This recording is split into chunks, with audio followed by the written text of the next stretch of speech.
നമസ്കാരം.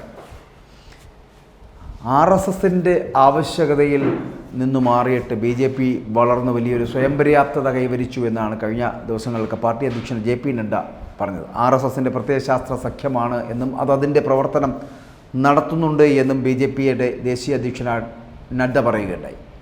അദ്ദേഹം പറയുന്നതിലൂടെ ഈ നഡ്ഡയുടെ പ്രതികരണവുമായി ബന്ധപ്പെട്ട് വരികയാണെങ്കിൽ കാശിയിലും മധുരയിലും തർക്കപ്രദേശത്തൊക്കെ ക്ഷേത്രം പണിയുവാൻ BJPക്ക് ഇപ്പോൾ യാതൊരു തരത്തിലുള്ള പദ്ധതിയുമില്ല എന്നുകൂടി നഡ്ഡ പറയുകയാണ്.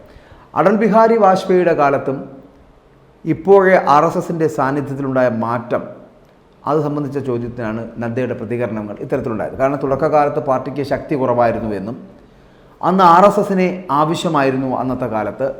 ഇന്നങ്ങനെയല്ല, ഞങ്ങൾ വളർന്ന കരുത്തുള്ള ഒരു പാർട്ടിയായി മാറിയിരിക്കുന്നു. BJP ഇപ്പോൾ സ്വയം പര്യാപ്തത നേടിയിട്ടുള്ളൊരു പ്രസ്ഥാനമായി മാറിയിരിക്കുന്നു എന്നാണ് JP നഡ്ഡയുടെ വാദം. BJPക്ക് ഇപ്പോൾ RSSന്റെ പിന്തുണ ആവശ്യമില്ലേ എന്നുള്ള ചോദ്യത്തിന് പോലും നഡ്ഡ മറുപടി നൽകി. പാർട്ടി വളർന്നു വലുതായിരിക്കുന്നുവെന്നും എല്ലാവർക്കും അവരവരുടെ ചുമതലകളും റോളുകളും ഒക്കെ ലഭിച്ചിരിക്കുന്നുവെന്നും RSS എന്ന് പറയപ്പെടുന്ന ഒരു സാമൂഹിക സാംസ്കാരിക സംഘടനയാണ് എന്നും അതേസമയം ഞങ്ങളൊരു രാഷ്ട്രീയ സംഘടനയാണ് എന്നും RSSുമായുള്ളത് പ്രത്യയശാസ്ത്രപരമായിട്ടുള്ള സഖ്യമാണ് എന്നും ഞങ്ങളുടെ കാര്യങ്ങൾ സ്വന്തമായ രീതിയിൽ വളരെ കൃത്യമായി കൈകാര്യം ചെയ്തു പോകുന്ന ഒരു രാഷ്ട്രീയ പാർട്ടിയാണ്. രാഷ്ട്രീയ പാർട്ടികൾ ചെയ്യേണ്ടത് ഇത്തരത്തിലാണ് എന്നുള്ള ഓർമ്മപ്പെടുത്തലാണ് നഡ്ഡ നൽകിയത് എന്ന് പറയേണ്ടി വരും. ഒറ്റയ്ക്ക് പ്രവർത്തിക്കുവാനുള്ള ശേഷി ഇന്ന് പാർട്ടിക്കുണ്ട് എന്നുള്ളതാണ്. RSS എന്ന് പറയപ്പെടുന്ന സാമൂഹ്യ സാംസ്കാരിക സംഘടന, അതിൻ്റെ പിന്തുണ എപ്പോഴും BJPക്ക് ലഭിക്കുന്നുണ്ട്. BJP രാഷ്ട്രീയ പാർട്ടിയാണ്. RSS എന്നത് ഒരു പ്രത്യയശാസ്ത്ര സംഘടനയാണ്. ആ നിലയിൽ നിന്ന് സഹായം ആവശ്യമുണ്ടായിരുന്ന കാലത്ത് അതിൽ നിന്നൊക്കെ മാറി BJP വളർന്ന ഒരു വലിയ സാഹചര്യത്തിലേക്ക് എത്തിയിരിക്കുന്നു. അതുകൊണ്ടാണ് പാർട്ടിയുടെ ഘടന കൂടുതൽ ശക്തമായിരിക്കുന്നത്. ഇപ്പോൾ പാർട്ടിയുടെ കടമകളൊക്കെ പാർട്ടി ഒറ്റയ്ക്കാണ് ചെയ്തുകൊണ്ടിരിക്കുന്നതാണെന്ന് പറയപ്പെടുന്നത്. മധുരയിലെയും കാശിയിലെയും തർക്കസ്ഥലങ്ങളിലൊക്കെ ക്ഷേത്രങ്ങൾ നിർമ്മിക്കുവാൻ കൂടി BJPക്ക് പദ്ധതിയുണ്ട് എന്നൊക്കെയാണ് പലരും വാർത്തകൾ പറയുന്നത്. പക്ഷേ അത്തരത്തിൽ ഉണ്ടാകാൻ പോകുന്നില്ല.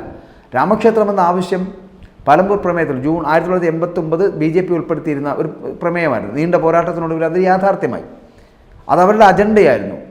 ചില ആളുകൾ വികാരാധീനരാകുകയോ ആവേശഭരിതരാകുകയോ ചെയ്യുന്ന ഒരു സമയത്ത് എന്തെങ്കിലുമൊക്കെ പറയും. ഞങ്ങളുടെ പാർട്ടി വലിയ പാർട്ടിയാണ്, ഓരോ നേതാക്കൾക്കും അവരവരുടെയായിട്ടുള്ള ശൈലികളുണ്ട്, അവരതുകൊണ്ട് ആ പാർട്ടിയോടൊപ്പം തന്നെ സഞ്ചരിക്കുന്നവരാണ്. പക്ഷേ ഇതേ സമയം നഡ്ഡയ്ക്ക് മറുപടിയുമായിട്ട് ഉദ്ധവ് താക്കറെ രംഗത്തെത്തി. അതായത് RSSനെ BJP നിരോധിച്ചേക്കുമെന്ന് താൻ ഭയപ്പെടുകയാണ് എന്നാണ് താക്കറെ പറഞ്ഞത്. BJPയുടെ പ്രസിഡൻ്റായിട്ടുള്ള JP നഡ്ഡ പറയുന്ന അവർക്കിനി RSSൻ്റെ ആവശ്യമേ ഇല്ല എന്നാണ്. മോദി ശിവസേനയെ വ്യാജസേന എന്നും ബാലാസാഹേബ് താക്കറെയുടെ വ്യാജ സന്താനമെന്നും വിളിച്ചു. നാളെ അവർ RSSനെ വ്യാജമെന്ന് മുദ്രകുത്തി നിരോധിക്കാതിരിക്കുമോ എന്നാണ് അവരുടെ ചോദ്യം. മഹാരാഷ്ട്രയിലേക്ക് റാലികളിലൊക്കെ മോദി ഞങ്ങളെ വ്യാജ ശിവസേന എന്നൊക്കെ വിശേഷിപ്പിക്കുന്നുണ്ട് എന്ന് ശിവസേന പറയുന്നുണ്ട്. ഏത് ശിവസേനയാണ് ഒറിജിനലെന്നും ആരാണ് വ്യാജമെന്നും തെരഞ്ഞെടുപ്പിന് ശേഷം വ്യക്തമാകുമെന്നാണ് ഉദ്ധവിൻ്റെ പ്രസ്ഥാനം. മോദിയുടെ പ്രതിസന്ധി ഘട്ടത്തിലൊക്കെ ഈ ബാലാസാഹേബ് താക്കറെയൊക്കെ അദ്ദേഹത്തിന് പിന്നിൽ നിന്നുകൊണ്ട് ഉറച്ചു നിന്ന ഒരു പ്രസ്ഥാനമാണ്. അതേ ശിവസേനയെ മോദി വ്യാജമെന്ന് വിളിക്കുന്നു.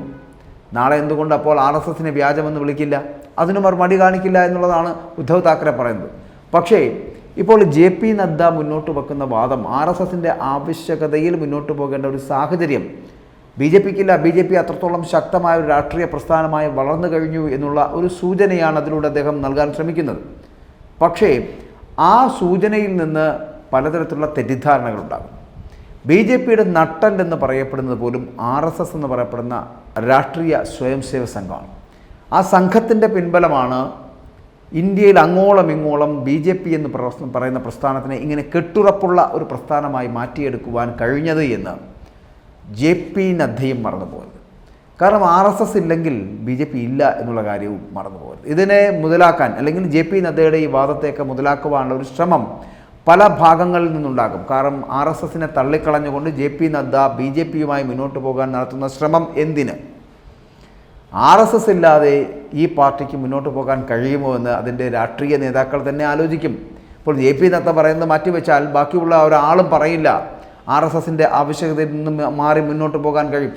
ആവശ്യകത എന്ന് പറയപ്പെടുന്നാൽ RSS പറയുന്ന തീരുമാനങ്ങൾ ഉൾക്കൊണ്ടുകൊണ്ട് മാത്രമേ BJPക്ക് സഞ്ചരിക്കാൻ കഴിയുന്നുള്ളൂ. അതുകൊണ്ട് ഒരു സ്വതന്ത്ര നിലപാടിലേക്ക് എത്തുകയും അവർക്ക് തീരുമാനങ്ങൾ കൈക്കൊണ്ട് രാഷ്ട്രീയ പ്രസ്ഥാനത്തിൻ്റെ രീതിയിൽ നിന്നുകൊണ്ട് മുന്നോട്ട് പോകുന്നതിന് വേണ്ടിയിട്ടുള്ള ഒരു ശ്രമത്തിൻ്റെ ഭാഗമായിട്ടാണ് BJPയുടെ അധ്യക്ഷൻ ഇപ്പോൾ ഇത്തരത്തിലൊരു വാദം മുന്നോട്ട് വച്ചിരിക്കുന്നത്. അല്ലാതെ RSSനെ തള്ളിക്കളഞ്ഞിട്ട് മുന്നോട്ട് പോകാം എന്നൊരു ധാരണയില്ല. പക്ഷേ RSSൻ്റെ പിടിയിൽ നിന്ന് മാറി സ്വതന്ത്ര സംഘടനയായി നിൽക്കുന്നതിനുള്ള ഒരു ശ്രമം അതാണിപ്പോൾ ബി ജെ പി നടത്തുന്നത്. പക്ഷേ അത് എത്രത്തോളം ബി ജെ പിക്ക് ഗുണം ചെയ്യുമെന്നുള്ളത് വലിയ പ്രതിസന്ധി ഉണ്ടാക്കുക തന്നെ ചെയ്യും. കാരണം RSS എന്ന് പറയപ്പെടുന്ന സംഘടന മാറിയാൽ BJP എന്ന് പറയപ്പെടുന്ന രാഷ്ട്രീയ പ്രസ്ഥാനം ഇല്ല.